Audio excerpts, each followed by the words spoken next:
Hello, everyone, and welcome to my channel Beyond Words with Shreya. So, in today's video, we'll be diving deep into John Dryden's one of the most famous and celebrated poem, that is Absalom and Achitophel. Trust me, guys, this video will cover everything you need to know, from the summary of the poem to its themes, the historical background, and even the literary analysis. So let's get started with this fascinating masterpiece that blends biblical allegory with political satire. Now, before starting the introduction and the actual summary of the poem, let's first discuss the topics we are going to cover today. So, we are going to start with a very brief introduction to John Dryden, followed by the summary of the poem, the key themes, the historical context, why and how the poem is a political allegory.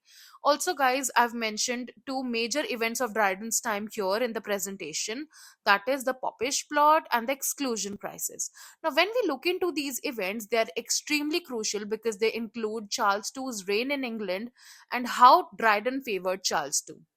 All right, but forget about it right now. We'll talk about it later. Let's first discuss about John Dryden as a poet. Now, I am assuming as literature students, we may know that John Dryden was the father of English criticism, right? He was a great dramatist of his time, he was a great critic, he was a great poet. But the most important point to note here is that he was the first poet laureate of England, right? John Dryden was the first poet laureate of England. All right, guys, now let's begin with the introduction. Now, when I talk about Absalom and Achitophel, it is one of Dryden's most celebrated works. I've already mentioned this point above also. Now, this poem is a political allegory that was written during a very turbulent period in English history. Now, why I'm saying turbulent, you'll get to know when the story unfolds. But mark the year, guys, it's 1681.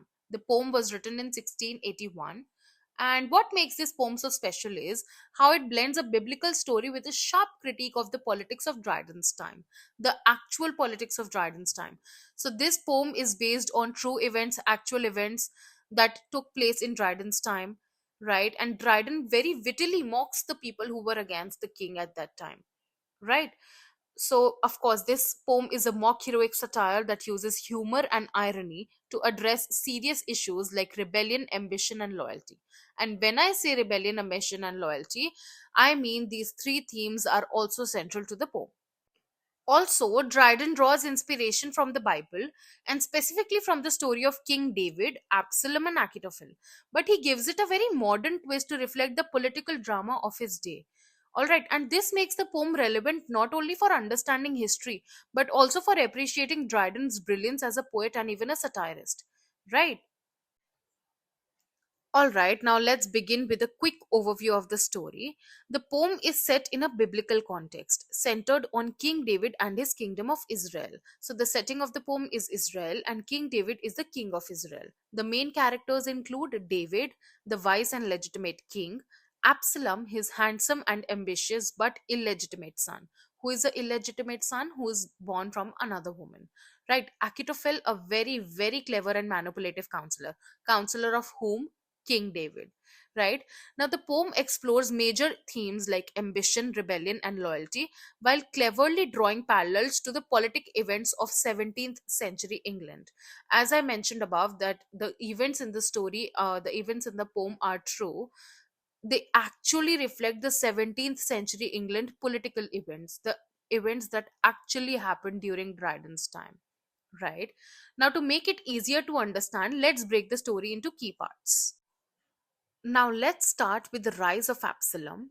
Now, in the beginning, we see a picture of King David ruling Israel peacefully. Now, the king is a very humble, kind king, and his kingdom is very peaceful, no unrest, nothing.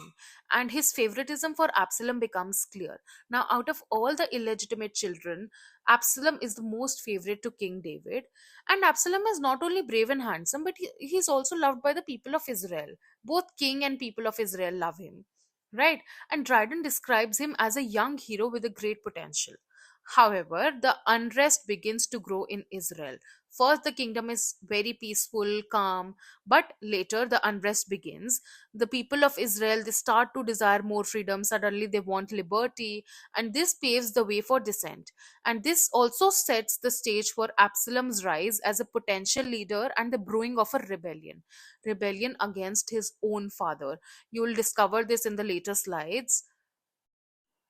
Now, after the rise of Absalom comes Achitophel's manipulation. How Achitophel manipulates Absalom against his own father, King David. Right, Achitophel enters, he's one of the most cunning characters in the poem. He sees the dissatisfaction among the people and he decides to take advantage of it. He sees how the people of Israel are getting restless, they are losing their calm, they want more freedom, they want more liberty from the king, and he decides to take advantage of this situation. He starts to manipulate Absalom by planting the idea that he is the rightful ruler of Israel. Who is the rightful ruler of Israel? Absalom. He tells him, no, you are the rightful ruler of Israel. You are the savior that people need. Right? He starts to paint a picture of Absalom as a heroic leader who can bring liberty to Israel. And what did people want at that time? They wanted liberty. But of course, this is all a part of Achitophel's plan to weaken King David's authority and, even gain power for himself. Right? All right, now let's reflect upon David's strength as a king. Now, despite the growing rebellion, of course, King David has some idea that a rebellion is growing in Israel against him by his own son and Achitophel as the mastermind, right? Despite knowing all this, King David remains very calm and wise. He does not respond with aggression or anger, but he instead demonstrates patience and strength. Of course, these two qualities are of a good leader or either a good king. That proves that King David was a humble and good king, right? Also, Dryden portrays David as a divine figure that is chosen by God, which reinforces the idea of divine right of kings. Now, what is divine right of kings? It is the idea that kings are chosen by God. And when Absalom finally makes his move to seize the throne, his rebellion fails. Absalom fails, Achitophel fails, and David's legitimacy is reaffirmed. David remains the king of Israel. So David wins as a king, right? But Absalom and Achitophel, they lose. They do not gain any throne, they do not gain any power, and they fail. And they eventually even die in the poem. All right. Now, after King David's victory, the poem ends here, and let's look at the major themes of the poem now. I will start with ambition and betrayal, which is somewhere a very crucial theme if we look at Absalom's character. So Absalom's ambition to succeed the throne leads him to betray his own father, King David, isn't it? His flawed loyalty is a key lesson in the poem. The second theme is the divine right of kings, which is also somewhere very important. Now, Dryden strongly supports the idea that kings are chosen by God, which makes the rebellion not just political but also a moral wrong. So, according to Dryden, this whole of this rebellion, the whole plot that was mastered by Achitophel and Absalom, this shouldn't have happened at the first place, right? It is a moral wrong, it is unethical. All right. The third theme here is political satire, which I'm also going to talk about at a larger aspect in the upcoming slides. Now, the poem cleverly critiques rebellion and exposes the flaws of false leaders like Achitophel. All right. And now comes the historical background. Now, when I talk about Absalom and Achitophel, it is not just a biblical allegory. It's, of course, more than that.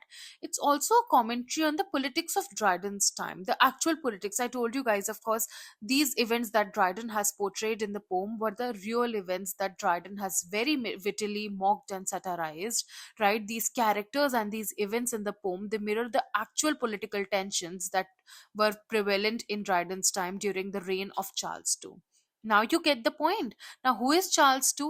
Charles II was the king of England during Dryden's time, and Dryden really favored Charles II. Now you get the point. What I was talking about, that King David, who is the character in Absalom and Achitophel, is the real king, that is Charles II. All right, he's the representation of Charles II. Similarly, Absalom mirrors Charles II's illegitimate son, the Duke of Monmouth. So, the Duke of Monmouth was the actual illegitimate son of Charles II, which is represented as Absalom in the poem. Similarly, Achitophel, He was Earl of Shaftesbury, a very prominent Whig leader.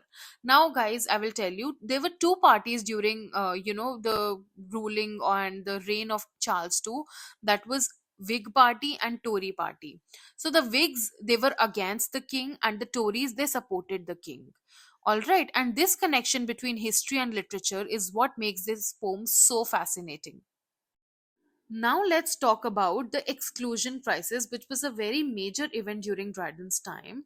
So this poem also reflects the political crisis of the time, right? The exclusion crisis was a movement. All right, it was a movement to prevent Charles II's Catholic brother James II from inheriting the throne. So back then in England, there was a hierarchy, right? There was a tradition and hierarchy that the king's brother will be the next king. So the people of England, they did not want this to happen. They did not want Charles II's brother James to, inherit the throne. So that is why this whole idea of exclusion crisis was prevalent.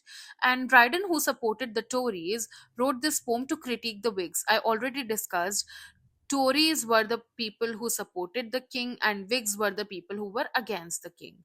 Right? So Dryden very wittily he critiques the Whigs who were pushing for James II's exclusion, and this tension between these two political groups adds another layer of meaning to the poem.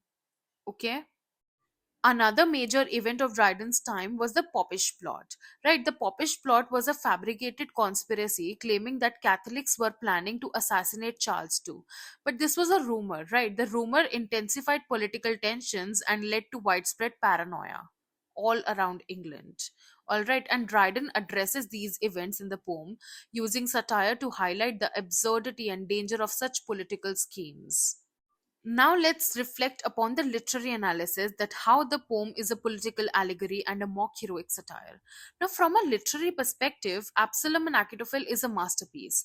Dryden uses biblical allegory to cleverly critique the political turmoil of his time, right? The poem's mock heroic style blends serious themes with humor and irony, making it both engaging and impactful.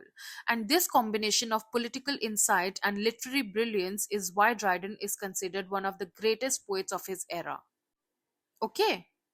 So finally, we have reached the conclusion of the poem, guys. So Absalom and Achitophel is more than just a poem, right? It's a sharp critique of political ambition, rebellion, and betrayal, isn't it? And Dryden's ability to blend historical events, biblical allegory, and satire into a single work is truly remarkable. Also, even today, this poem serves as a reminder of the dangers of unchecked ambition and the importance of legitimate leadership. Okay? So that's all for today's video. Thank you so much for watching. If you have any questions or thoughts about Absalom and Achitophel, let me know in the comments below. Don't forget to like, share, and subscribe to my channel for more content on English literature. See you in the next video. Till then, take care. Bye bye.